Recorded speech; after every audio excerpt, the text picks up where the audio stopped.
beautiful people, you're welcome back to my YouTube channel. My name is Bola Harrison.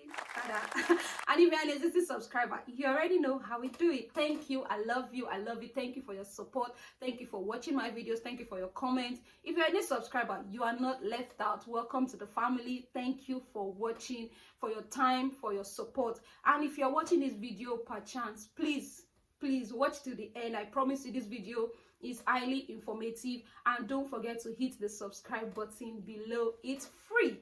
All right guys, so in today's video I'll be talking about studying in Czech Republic, the pros, the cons, you know, the good, better, best, so to say. Now, there are many reasons why you should choose to study in Czech Republic. I'm going to start from high quality education at affordable pricing.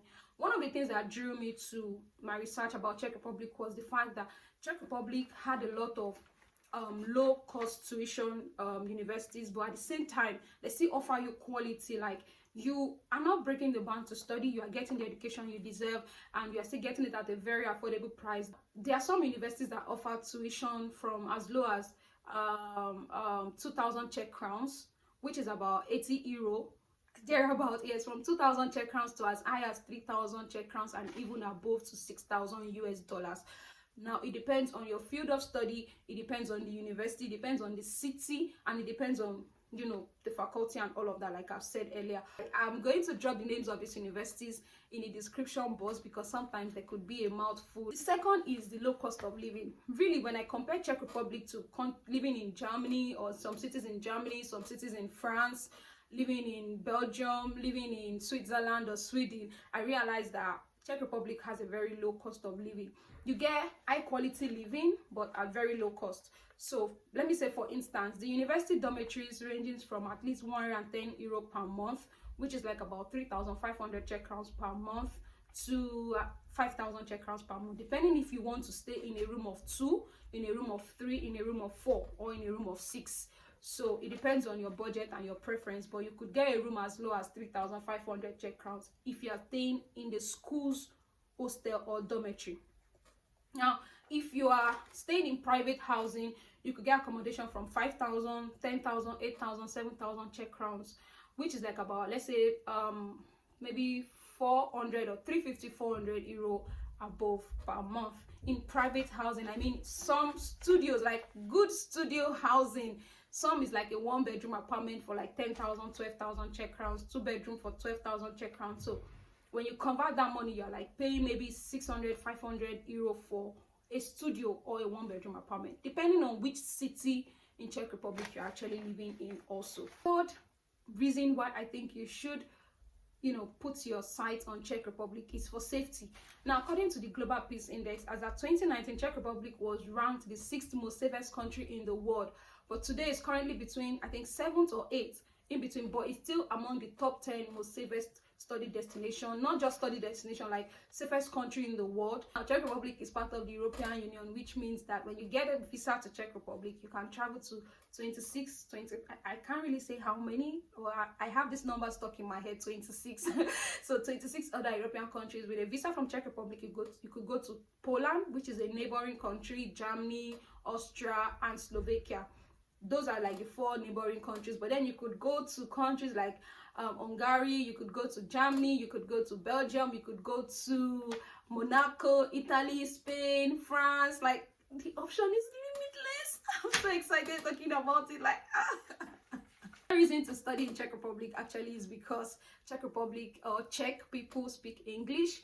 There are so many programs in English, ranging from political science, agriculture, economics, business, philosophy, administration, international relations, engineering. There are so many courses that are in English. But if you want to study for free, let me give you a tip. You could try studying in the Czech language. I've heard that was like one of the most difficult language to learn. So if you really want to study for free, you could take a course in Czech, and then you have like a year or so to learn the language, and then move to study your course proper, and you don't pay anything. Also, the Czech people, for me, they are not racist. I'm not saying racism could be there and subtle, but it's not like all up in your face like in some other European countries. So that's another reason to consider. Low rate of racism and discrimination. Another reason is the reasonable and affordable proof of fund. Like, To study in Czech Republic, you need to have about 110,000 Czech crowns in your bank account, your personal bank account, for 3 months, not 6, like 3 months. And 110,000 Czech crowns is around 4,400 and something euro.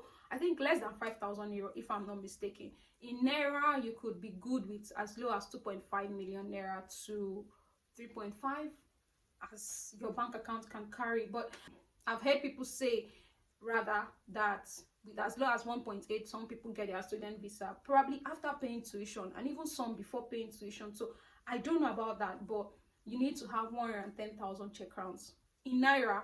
If you are in other countries in your currency, so if you're in Cameroon, Togo, Nigeria, Ghana, you need to have 110 Czech crowns converted to your local currency in your personal bank account for 3 months. So for me, I think that's reasonable. It does not use the block account system to just have good inflow outflow of money for 3 months, which then you are good to go.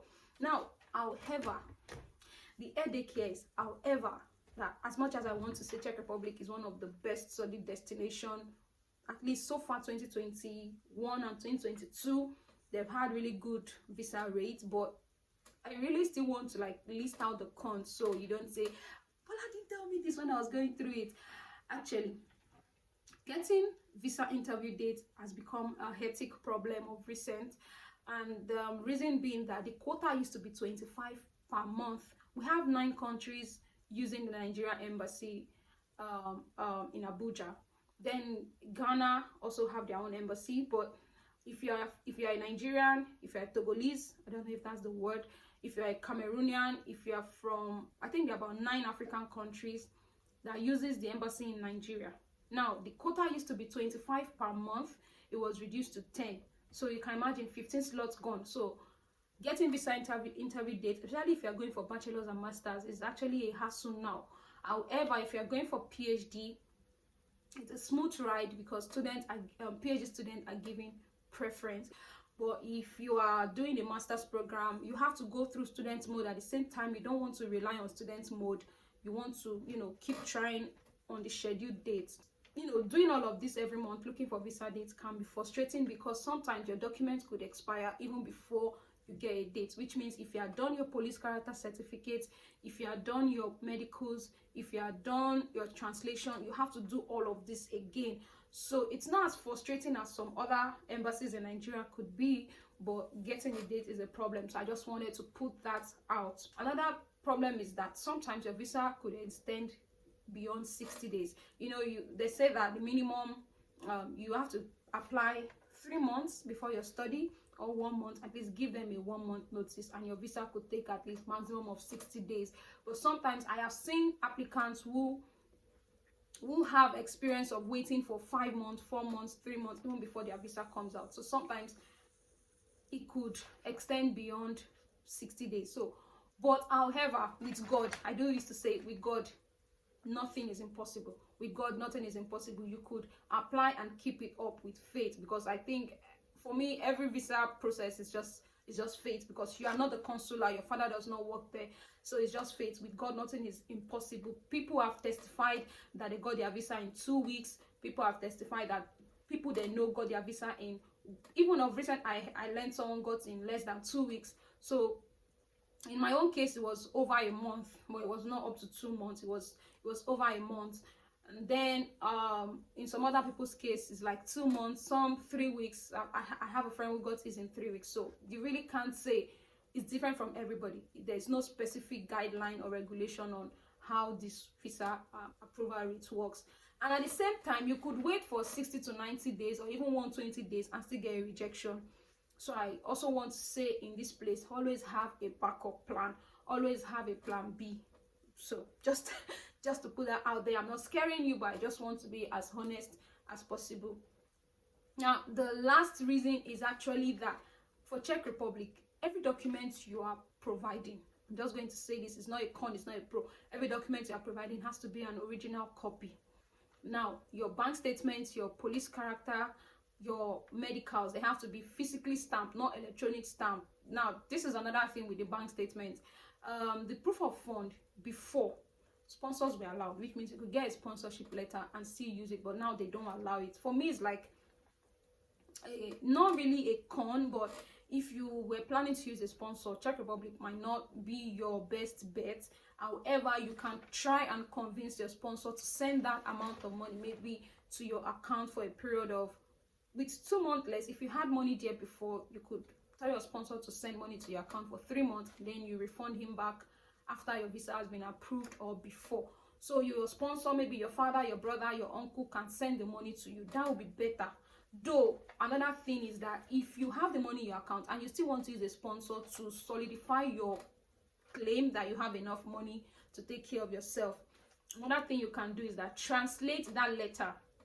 I know a lot of people will argue on this that you don't translate. Trust me, I'm speaking from first-hand experience.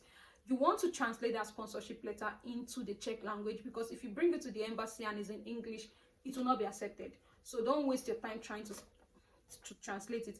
If you have like about 1 million naira and your sponsor has 3 million naira, and you think you want to still, you know, use a sponsor despite the fact that it is stated on the website that no sponsor allowed, people or someone I know have tried that and it worked. But submitting your sponsor's bank statement is not enough. If you have a letter, translate it to Czech.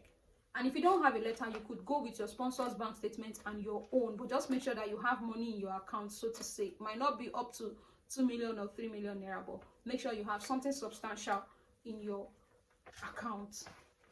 Now, I don't know if I have exhausted what I have up in my head. I'm trying to imagine what else I think is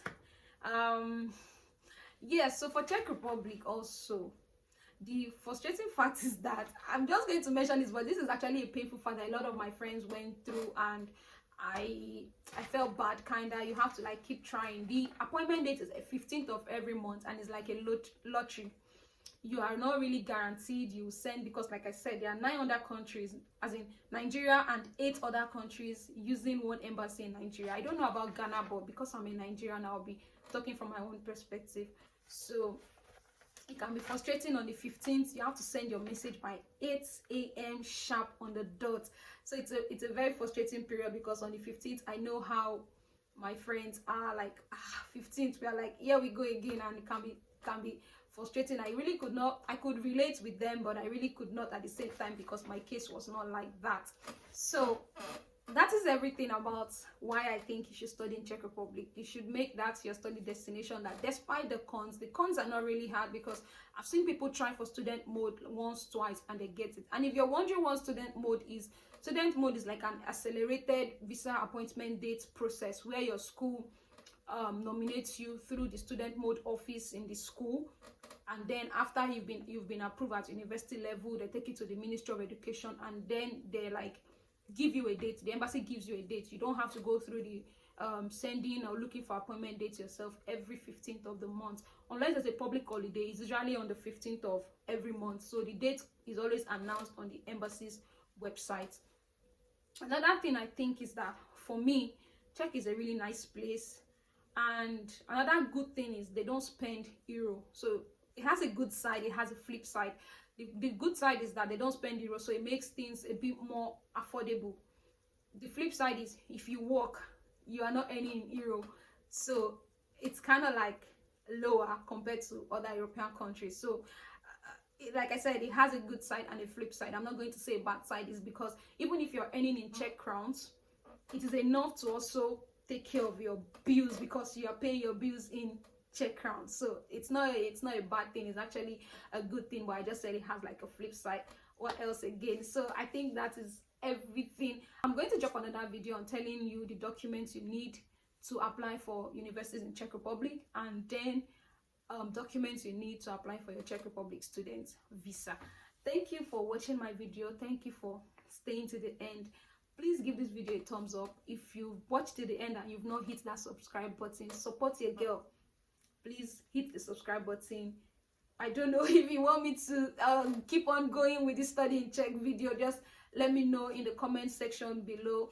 Whatever you want to know, just leave a comment. Like this video, share this video, and don't forget to subscribe and turn on your notification bell. Ding dong. Anyways, guys, I'll see you in my next video.